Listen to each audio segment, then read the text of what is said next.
Ijerikely ny Jonathan tsika aloha zany zao. Ijerikely ny Jonathan tsika hoe iza ohatrany ahoany Jonathan mihoatra amin'ny Saoly zany a. Raha araka le hitantsika teo dia i Jonathan tena olona tonga dia mandray andraikitra, tonga dia miasa izy, tonga dia manao zavatra Jonathan, fa tsy mianahana ohatran'ny Saoly hoe tsy maintsy manao fomba mpivavahana aloha zay vao manao zavatra, satria Jonathan matoky ny tompo. Dia zay mahatonga anazy tonga dia manao zavatra. Dia hitantsika 410. Hoy Jonathan tamin'ny zatovo mpitondra ny fediny, andeha isika kany amin'ireo miaramila tsy mifory ireo, angamba ombantsika ny tompo satria tsy misy mahasakana ny tompo tsy hamonjy na amin'ny maro na amin'ny vitsy. Hitanareo fatorikinen'Andriamanitra. Ombantsika ny tompo tsy misy mahasakana ny tompo tsy hamonjy na amin'ny maro na amin'ny vitsy. Ny finoana zany ny fatorikinen'Andriamanitra zany no ahafahany nanao an'izay. Dia izy naharesin'ny Filistina.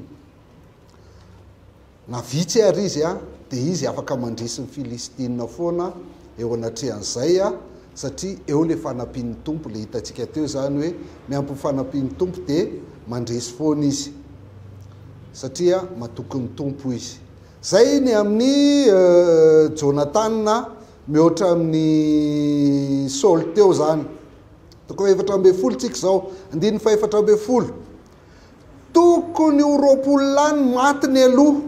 Dia ireo izay nivonoany Jonathan sy mpitondra ny fediny tao anatin'ny velaran-tany tokony atsasaka mivavahasa vita amin'ny angadilombo indray andro. Ka nisy orooro tao amin'ny tobo tany tsa sy tamin'ny vahoaka rehetra. Ary ireo izay teo amin'ny miaramila sy ny olafitra mpandrava dia nangovotra koa ary ny orooro ny tany ka nisy fampangovitana avy tamin'Andriamanitra. Io ndray efa nandresy izy tary amin'ny 410 410 ndray mbola nandresy ndray izy ny orooro mihitsy ny toby ny vahoaka ny Filistina zany nanaovany Jonathan azy. 410 tsika zao. Hoy koa Saoly tamin'ny Aya, eto aty ny vata misy mifaneken'Andriamanitra fa teo amin'ny zanak'Israely ny vata misy mifaneken'Andriamanitra tamin'izany andro zany. Ary raha mbola niresaka tamin'ny mpisorony Saoly dia nandroso ny tobo ny tabataba tery amin'ny tobo Filistina ka hoy Saoly tamin'ny mpisorony, esory ny tananao. Ilazitsika mifandeha ny tantara. Saoly zany miandry ao Gibea. Jonathan manafiky ery miaraka amin'le miaramila arivony fotsiny. Dia rehefa nanafiky Jonathan dia resy le miaramila dia natahotra daholo ny Filistina. Dia io ny tombo ny tabataba tao amin'ny tobo Filistina satria resiny Jonathan tena commando mihitsiny. Dia Saoly ohatr'izay foana tsy mihetsika raha tsy manao fombafomba aloha. Dia efa bedy izy zany tamin'le manao sorona. Dia tsy sorona ntsony nataony fa natsona indray ny fiara-mifanekena. Nentina indray fiara-mifanekena, tadidinareo fiara-mifanekena le misy sarina kerobima manao an'izao. Dia nalaina indray iny aloha. Eo. Ay Saoly, eto aty ny fiara-mifaneken'Andriamanitra zanak'Israely. Satria mila manontany ny tompo indray aloha zany Saoly hoe andeha ve ny tompo andeha ve zay ry tompo sa tsy andeha, sitraponao ve ny anafiana ny Filistina sa tsy sitraponao. Nefa tadiditsika ny telin'ny tompo amin'ny 7:7 hoe ataovy zay azony tananao atao fa Andriamanitra momba anao. Tsy mety mpivavaka zany, tsy maintsy manontany ny tompo aloha, atsoy ny fiara-mifanekena. Tadidio tia. Io fiara-mifanekena io nefa tsy azo afindrafindra zany. Tsy azo afindrafindra. Izany io satria ao amin'ny 7:2 dia zao ny voalaza hoe hatramin'izany androany dia nitoetra ela 20 taona tany Kiriata Jearima ny vata misy mifaneken'ny tompo ary ny taranak'Israely rehetra dia nitaraina tamin'ny tompo. Any hoe ianao no makany amin'ny tabernakely manantona raha te hitady an'le fiara-mifanekena fa tsy fiara-mifanekena no entinao any tany fiadiana ao tsy netsika atao io fa 20 taona fa ho an'ny Saoly eto ty ny fiaran'ny fanekena anontanianany tompo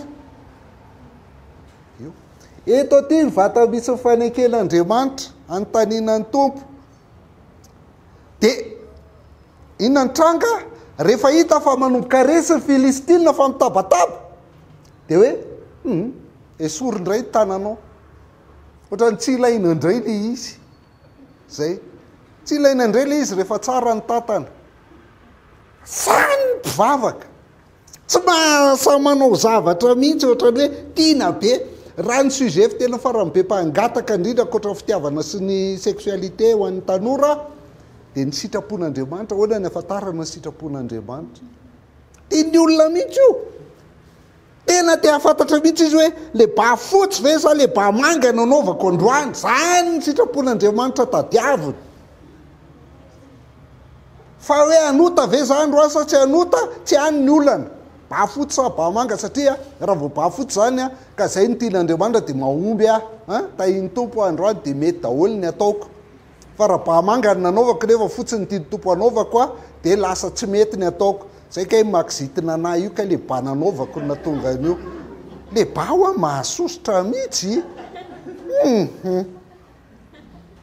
zay le tompo de mipetraka ao tsara lalàna rehefa main-trano pompier aizy ianao fa rehefa tsy main-trano efa nisy taminareo ve mba hoe dora ngatsika mba hamangen'ny pompier atao tsara lalàna ako miraharahandreo tsisy miraharahandreo mihitsy nefa reo ny antsona voalohany zay ny Andriamanitra mpivavaka zany any ny Andriamanitra mpivavaka mpanompokeliny Saoly Andriamanitra mpanompokeliny Saoly ny mpisorona mpanompokeliny Saoly ny vahoaka mpanompokeliny Saoly fiaran'ny fanekena izy daholo mibaiko eto ty esory indray tananao efa mety ny ataoko tsy mila anao tsony zany mpivavaka zany atao hoe olona religieux piasany Andriamanitra mitonga izy raha vao tsy manao sitrapony Andriamanitra ofety izy zany ny ilany an'Andriamanitra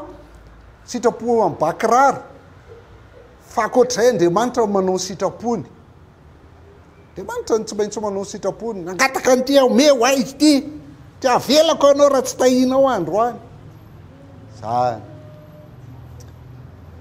andiny faharoapolo ary ny vory Saoly sy ny vahoaka rehetra zay niaraka taminy ka tonga tany amin'ny ady ary indreo ny filistina mifamely tamin'ny sabany de izy samy izy any fanaritaka be ihany lasa mifamono filistina tena tombona zany nyfatiky ny Jonatana hoe Andriamanitra momba atsika nabetsaka tsika na vitsy resitsika ireo io fa mifamely famono ny filistina izy samy izy ihany andiny ny faraka amby 20 ny Hébreux zay niaraka tamin'ny filistina taloka niara-niakatra taminy avy tamin'ny tany manodidina ho any mitoby de nikiambana tamin'ny Israely zay teo amin'ny Saoly sy Jonatana koa any hoe nisy olona zany reny le pisolilaka miaraka amin'ny filistina izy fa miverina niaraka tamin'ny Saoly sy Jonatana satria efa resy retsy ary ny lehilahy rehetra teo amin'ny Israely zay nery tany amin'ny tany be avoana any Efraima rehefa nandrenina nysira ny filistina de nanenjika azy fatratra tamin'ny ady ko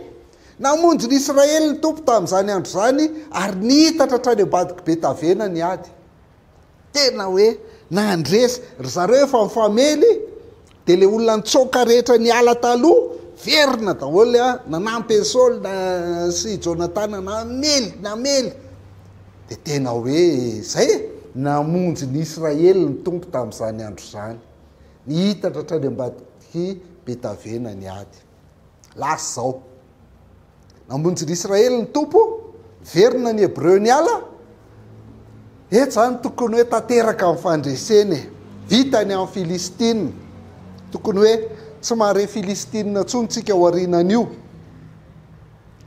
saingy vizana ny vahoaka mbola nahare filistina ihany tsika ho arinan'io inona vizana ny vahoaka andiny ny faefatra amby 20 tao akaterena tokoa ireo lehilahin'ny Israely tamin'iny andro iny kanefa i Saoly dia nampianina ny olona hoe voaozony izay olona ho makanina ny tontolo andro mandra-pamaliko ny fahavaloko ka tsy nisy olona nanendrianina na dia ray akory azy tany ny atao hoe mpivavaka. Olona naty tsy maintsy fifadianina tahiny tompo hoe fifadikanina dia mahatahiny tompo. Olona miady dia fadianina. Io tao akaterena ny lehilahin'ny Israely. Voady. Manao voady. Tsy maintsy manao an'izany tsika. Tsy mahazo misy mihinan-kanina mafadianina tsika. Zay. Ianao ve olona miady dia tsy hisakafo? Fadianina. Satria mpivavaka tsy maintsy mifadianina. Tahiny tompo kokoa rehefa mifadianina. Tena resaka fomba mpivavahana tsotro zao fotsiny io an'ny Saoly io. Tsisy dia vizana ny olona. Olona miady ve tsy ampisakafoananao. Nefany tokony nandresy be mihitsy ry zareo. Tena hoe tokony vita tanteraka ny amin'ny Filistina izy rehefa mifamono. Ny ekipa rehetra rehefa tonga daholo na ny ala rehetra rehefa tonga miverina daholo. Tokony resy fa tsy resy. Tsy resy be. Resy ihany fa tsy resy be satria vizana ny olona. Ary profo. Ty profo anankiray ngeza be. Nareo efa efa nahita nareo fa mahay Astérix ave nareo. Zany ny hitako eto. I Jonathan kosa dia tsy nandreny nampianiny rain'ny olona satria Jonathan le niady. Jonathan na tonga le fandresena tary. Po i Saoly aty voady atao maty zay olona manendry sakafo an'io fa fadianitsika. Nefa ianao olona iady. Okay. Dia narosiny lohatehany teny tanany dia natsobony tamin'ny tantely dia nataony tao am-bava ny tanany dia nazava ny masony. Tanareo le amin'ny Astérix le mitsotro posio manjika dia tena ohatr'izany mihitsy te. Ary nisy olona ray ny teny taminy hoe raha ianao ane ka nampianina mafy ny olona hoe voaoziny izay olona ho makanina an'io efa reraka nefa tiany olona. Ravy zany mpivavaka zany. Dia hoy Jonathan ikaka efa nampiditra loza tamin'ny tany ka miangavy ianareo jereto fahazavany masoko satria nanandrana kely tamin'ity tantely ty teo. Ka maika raha navela hinanan'ny olona ny babo azony tamin'ny fahavalony tsy nahafatesana be lavitra avany Filistina. Tena tokony ringana mihitsy ny Filistina fa ny fomba fivavahana tsy azo avela e. Tsy azo avela. Zava-dehibe zany.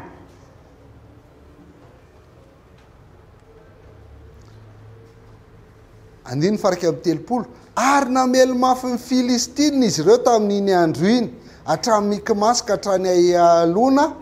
Ary tena reraka ny olona.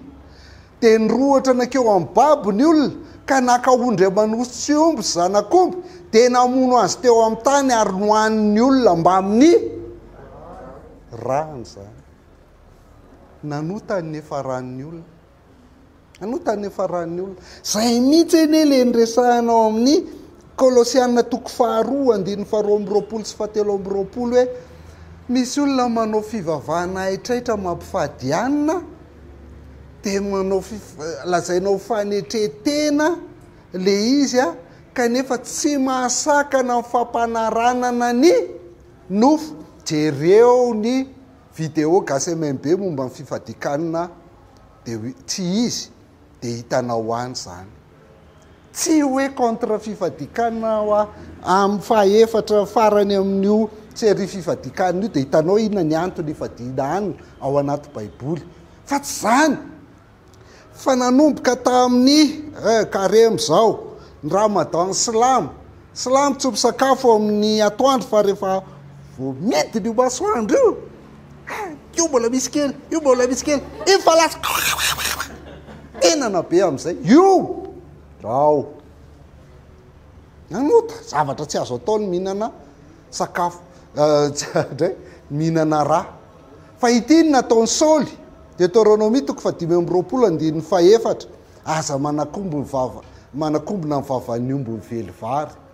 Rehefa miasa na ny biby arany miasa dia tokony mena sakafo izy, maika fa ny miaramila dia ohatr'izay koa mpanompo ny tompo. Enona zay Saoly hoe biby venona in'Andriamanitra amin'io sa zay tena ho anay mpitoro filazantsara mihitsy ny nanaovana an'io, hoe aza manakombana ny vavan'ny ovy mively vary io, fa tsy resaka omby loatra akory, paoma ny omby fa ho amin'ny mpanompon'Andriamanitra zay mitoro filazantsara io.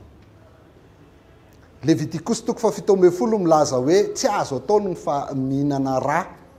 Na iza amin'ny taranak'Israely na vahiny zay monina eo aminareo ny mihinan-drà, na raha inona dia nitavako ny fanandrina amin'ilay olona mihinan-drà ka esorina tsy eo amin'ny firenena izy. Fa maninona ny tsy azo atao? Ny 140 mazava tsara. Fa ny hain'ny nofo dia ao amin'ny rà. Ary nomeko anareo zany atao ambonin'ny alitara mba hanaovana fanavotana ho anareo zay. Ny atao hoe mandatsaka rà dia mandatsaka aina. Ary rehefa misy aina latsaka dia zay no manao fanavotana sarin'i Jesosy Kristy io, ary efa vitan'i Jesosy Kristy teo amin'ny hazo fijaliana io. Satria ny rà amin'ny aina no manao fanavotana mahavitra antsika zao dia no Jesosy nandatsaka ny rany teo amin'ny hazo fijaliana. Ny antsika efa mazava, efa mipetraka le izy. Fa ny endry zareo mbola tsy mazava dia mila atao hita ny mazava-dehibe ny rà dia tsy azo hoanikanina fahatany. Dia jereo any amin'ny fifadian-kanina dia hitanareo any ny resaka rà. Inona ny vokatry ny voadin'ny Saoly hoe tsy maintsy fifadianana nefa olona miady? Voalohany ory ny olona, tena reraka ny olona, nona ny miaramila, olona miady zay ny vokatra voalohany. Faharoa, tsy tanteraka amin'ny fandreseny zavatra efa resy, efa isamizy ary efa mifanono, efa tonga daholo ny ekipa rehetra efa nitsoaka, fa tsy tanteraka amin'ny fandresena satria olona nona ny mandeha miady. Fahatelo, nihinana rà ny olona, na hanao tsy fanaony, tsy mahasakana amin'ny fampanaranana ny nofo. Kolosiana 2:7. Ary fahefatra, nanorina alitara Saoly. Toy an'io fa tsy vakitsika ny toy an'io, nanorina alitara i Saoly. Dia fady farany nanao fanatitra indray izy, zay fanatitra tsy tokony azo atao raha tsy any amin'ny tranolay misy ny fiara fanekena, satria tamin'izany moa zany tsy tena nisy taberna kely intsony kanefa mbola tsy vita ny depoly. Dia nanao fanatitra tany amin'ny toerana tsy tokony hanaovana fanatitra i Saoly. Fahotana daholo zany. Ny fahotana na mivavaka be ohatrin'inona renao dia mitarika fahotana hafa. Ary ny fomba mpivavahana dia tsy masakana amin'ny fampanaranana ny nofo. Dia zany toerany gasy mahay mamaky baiboly foana zany, paoma ho azy zany, efa vitan'i Jesosy ho azy zany, aza zany ho amin'ny mahasarotiny, fa mahasarotin'ny olona zany. Dia tsy nanombotra ny fahotany i Saoly, tsy nahavitan'izay, vita ho azy teny. Tokony ho izy monko ao anatin'io, rehefa nampianina izy hoe voaozy natao maty zay mihinana an'io, natao amin'izay ny atsapaka. Fa iza ninakanina voalohany tato, jerena tao amin'ny Saoly, tao amin'ny Jonathan, tao amin'ny zanany, nefa hoe tsy maintsy vonoina io. Dia ina tokoa, iny fa saika monina ianao lahy, fa tsy nanaiky kosa ny olona. Jonathan no natonga antsika nahazo fandresena, Jonathan no nafahanay ny sakafo, Jonathan indray ve vononao, tsy navelan'ny olona vonoiny Jonathan.